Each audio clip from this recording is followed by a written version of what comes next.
lu tax suma yego di la ñaanal iyo yaay ñak ren chanter danser bouger tirer chanter danser bouger est-ce que vous êtes toujours là chanter danser bigi bigi no bigi rama ko de kina wado don yo waru do ton tu wado do ton tu bulen faale dañu dey batte dawaka. Bienvenue à mes chers internautes sans limite sn.com, ravi de vous retrouver comme chaque samedi dans votre émission Les Buzz Web. Alors aujourd'hui on va démarrer avec les actualités les plus marquantes de la semaine. ñu daal di koy commencer ci ki nga xamante ni moom moo di Ousmane Sonko. Ousmane Sonko nag buñ ko daal tuddee ñëpp day xel day daal di dem ci élection présidentielle yi nga xamante ni moom lañ dëgmal. Ousmane Sonko dégg nañ ko ci ay scandales yu bëri ak ay tuuma yu bëri yoo xamante ni ñoo ngi koy jël di ko teg ci noddam wi te ñi ci gën a remarqué du kenn ku dul Cheikh Yérim Seck ak ki nga xamante ni moom moo di Madiambal Diagne ñu fësal information bi nag du ñenn ñu dul waa Seneweb ñoom ñoo fësal information bi ki nga xam ne mooy Ousmane Sonko nee na li ñu koy tuumaal ak li ñu koy taqal ñooñu amul seen jot du leen ci tontu parce que ñooñu ay suqu Macky Sall lañ ak ñoo xamante ni nekkewuñ fi lu dul wax ay waxi tuuma yoo xamante ni tegul fenn donc moom loolu du ci attardé wu ki mu amal affaire mooy président Macky Sall te bu wax jotee dina wax. buñ paree ci Ousmane Sonko dañuy daal di dem ak yéen ci actualité bi nga xamante ni moom moo ngi def buzz bu baax a baax sur la toile du kenn koo xamante ni ku dul Ibou Touré la ak ki nga xamante ni moom moo di soxnaam Adja Diallo dégg nañ ci ay scandales yu bëri cité nañ ci ki nga xamante ni moom moo di Betty actrice de la série Pod et Marichou buñ cité nañ ci ki nga xamante ni aussi moom moo di Karina ak Samira ñoom ñëpp ñu gën leen xam ci ay jet setteuses bi loolu daa ci amee nag divorce dégg nañ ko ci diggante ki nga xamante ni moom moo di Adja Diallo ak Ibou Touré te ñu waral divorce boobu noonu yëpp dafa mel ni ñett ñooñu ñu fi xaw a lim la parce que ki nga xamante ni moom moo di Ibou Touré dafa nekk mari boo xamante ni infidèle la dafa amoon ay relation ak ki nga xamante ni moom moo di Betty ak ki nga xamante ni aussi moom moo di Karina parce que ni mu procuré woo Karina sax benn xaritam ku tudd Samira la fay li nga xamante ni moom moo di 13 millions pour juste avoir le numéro de Karina pour nekk ak moom te Karina ñëpp xam nañ ko ni rival la woon ci ki nga xamante ni moom moo di jabaram muy Adja Diallo bi loolu daa ci amee nag coow daan nay jub sur la toile bu baax a baax parce que ba fii ñuy waxee ak yéen ni Ibou Touré dafa nekkoon fi nga xamante ni maison d'arrêt bu Rebeuss parce que bi scandale bi amee aussi dañ ko fi woo parce que dafa amoon benn problème boo xamante ni amoon na ko ci benn auto Range Rover bu mu jëloon may ko ki nga xamante ni moom moo di Wally Seck te Range Rover boobu noonu alalu sàcc la woon mais par la suite lañ gis ñu libéré waat ko biñ ko libéré aussi ki nga xamante ni moom moo di Ibou Touré daan nay demaat ci page Instagram am posté fa li nga xamante ni moom moo di photo Adja Diallo di wane que ni moom jabaram la bëgg ba tey jabaram la nopp bind ci je t'aime c'est l'essentiel gis nañ aussi Adja Diallo mu def benn réplique du réplique sax mais dafa briser le silence di wax que ni moom elle aime son mari et c'est ce qu'il y a d'importance donc le reste amul solo moom loolu la posté ci page Instagram buñ paree ci scandale Ibou Touré boobu noonu dañuy daal di xuus dugg ak yéen ci ki nga xamante ni moom moo di Abdou Guité Seck invité sur la RFM ñu ko fësal du ñenn ñu dul waa sans limite sn.com muy wax ci diggante ki nga xamante ni moom moo di artistes yi jeunes talents yi récemment li nga xamante ni moom moo xew ci diggante ki nga xamante ni moom moo di Pape Diouf ak Wally Seck moom lu mu ci kàddu yu mu ci yëkkati di ko xamal askan wi mooy que ni artistes yi dañu war a bàyyi seen yëfu dof yi nga xamante ni moom lañ nekkee di def buñ toogee wala koo ci dékk micro mu naan la diw sama doom nday la te alors que loolu noonu yëpp du ay wax yu tegu parce que tey jii nii kenn wéetoo yu ci ak sa morom artistes yi demalante wuñ dikkalante wuñ siqante wuñ jàmm seen biir te moom muy xamale que ni loolu noonu c'est juste que ni ténor yi nga xamante ni ñoom ñoo nekk ci kaw a kaw servir uñu exemple ba nga xamante ni jeunes yi fi nekk tey récemment dinañ mën a jël exemple ci ñoom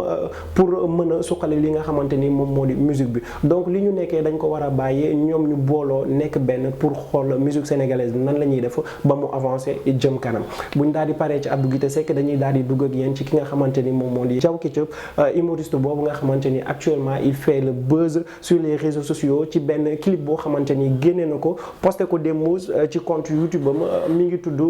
Dóorkat au cœur maanaam dóorkat au cœur réplique la ci clip bi nga xamante ni waa kër gi ñoom ñoo ko génne woon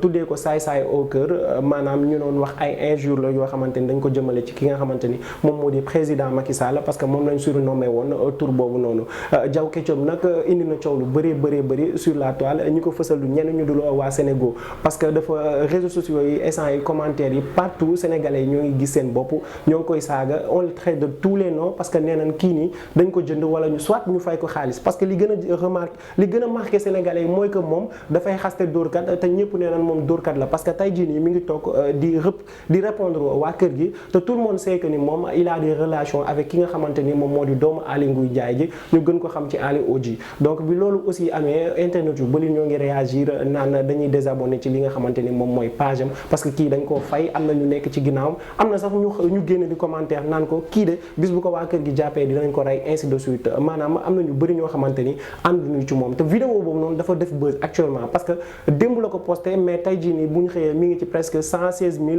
vues donc moom clip entier la def dañ daan gis muy faral di def ay réponse wala ay humour yoo xamante ni boo ko seetaanee da ngay reetaan mais fii nii dafa ñëw répliquer carrément ñu xam carrément que ni waa kër gi lay tontu parce que bi mu defee clip bi seen beat ak seen ins bi yëpp moom la reprendre donc amul dara lu mu si bàyyi ba pare di leen wax ay wax yoo xamante ni moom kenn rafetlu ko. dañuy daal di dugg ak yéen ci Guinthess ci information boobu nga xamante ni waa SeneNews ñoom ñoo ko fësal tentative d'assassinat boo xamante ni moom lañ ko bëggoon na def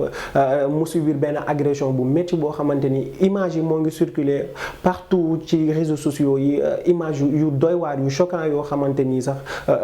kenn bëggu koo xool parce que dañ ko doon agressé maanaam dañ ko doon sax bëgg a rey te Guinthess buñ fàttali ko récemment def na la toile moom tamit génn def ay révélation yu mag a mag am fi problème ba nga xamante ni actuellement moo ngi yéeg ci justice di yéeg ak wàcc tey subitement ñu xëy rek gis kii yi nga xamante ni moom moo di Guinthess dañu amaloon benn tentative d'assassinat envers moom bi loolu amee nag bind na message envoyé wax que ni moom actuellement il se porte bien donc su gënee tane dina génn def sortie médiatique boo xamante ni dina expliquer tous les faits détails yu nu mu fa demee yëpp buñ daal di paree ci moom dañuy daal di dugg ak yéen ci sport nag fi mu toll nii buñ ko waxee xel yëpp day daal di dugg ci li nga xamante ni moom moo di làmb parce que buñ fàttali ko dimanche ba la ñu génn ci la amee woon jëlu bi nga xamante ni moom moo di Modou Lo ci kii kanamu Balla Gaye bi loolu daa ci amee aussi coow lu bëri daan na jug ci réseaux sociaux yi parce que ki nga xamante ni ki njëkk indi coow lu du kenn ku dul Aziz Ndiaye bi làmb ji jeexee moom moo ñëw wax que ni moom moo tëggu combat bi te alors que tous les Sénégalais pensaient que ni combat bi si boppam mbirum Gaston la Aziz moo génnoon wax loolu noonu bil ni fay na 200 millions ñaari mbër yi maanaam ku nekk 100 millions ba pare génnewaat 150 millions yoo xamante ni moom moo ko def ci li nga xam ni moom moo di mystique gu Balla Gaye pour uniquement mu am ndam parce que dafa am ay wax yu ñu ko doon wax ci suuf moom moo tax mu réagir noonu bi loolu amee aussi coow yu bëri trop sur les réseaux sociaux génnaan na ci benn interview ak waa Dakar Actu mu nier tous les faits que ni loolu noonu musul am fay lu bëri nekkul moom moo tëgg làmb ji aussi bi loolu amee aussi gis nañ Gaston Mbengue tamit ci beneen interview bu mu amoonoon ak waa Pikini Production mu génn wax carrément que ni Aziz Ndiaye tëggul combat bi maanaam sponsor la fa woon maanaam li nga xamante ni moom moo di sponsor leader moom la fa woon donc bi loolu amee aussi Gaston nee na si boppam Aziz Ndiaye tëggul làmb ji dafa fay mbëri rek li mu indi ci sponsor maanaam diwliñam boobu nga xam ne moom moo di Jador moom moo sponsorisé mbër mi maanaam donc mbër yi kon Jador moom moo leen fay 200 millions te nee na yàgg naa wax Orange wala Tigo wala beneen sponsor leader moom mooy fay mbër yi lan moo tax sénégalais daawuñu ci poser la question mais il suffit que ni Aziz Ndiaye wax que ni moom moo tëggu combat bi rek moom moo fay ñaari mbër yi et c'est bien vrai parce que li mu joxe avance loolu la fay ñaari mbër yi certes combat bi ñàkk ña ci alal ju bëri génnaat tamit wax que ni sénégalais dafa bëgg ay détails ak loo xamante ni ay yàq la parce que ñëpp xam nañu combat Modou Lo ak Balla Gaye bi am na réussite totale donc lan moo tax mu am ñu laqatu ci ginnaaw di wax que ni dañu jënd code bi ba pare mais tey jii nii seetaanuñu làmb ji normalement parce que seen code bi kenn validé wu ko woon nee na ñooñu ay yàqkat lañ ba pare classe yi ñi nga xamante ni ñoom ñooy journalistes yi ni leen ñoom duñu ay donneur de leçon nañ bàyyi à chaque fois bu problème amee ñuy génne di def ay réplique wala ñuy génne di joxe ay conseils yoo xamante ni demeewu fa noonu buñ paree ci Gaston Mbengue dañuy dugg ak yéen ci Modou Lo information yi nga xamante ni waa Dakar Buzz ñoom ñoo ko fësal depuis sa défaite face à Balla Gaye Modou Lo génn na wax parce que dafa bëggoon def li nga xamante ni moom moo di point de presse ci mardi bi mais mujjuwul antu point de presse boobu nag li ko teree antu parce que daf ko bëggoon def uniquement pour li nga xamante ni nee na day raxas écurie parce que après dégg nañ ay rumeurs yu bëri que ni Modou Lo dafa am ñu nekk ci écurie ñoo xam ne ñoom ñoo ko trahir ba nga xamante ni amul ndam ci kanamu ki nga xam ne moom moo di Balla Gaye bi loolu amee aussi gis nañ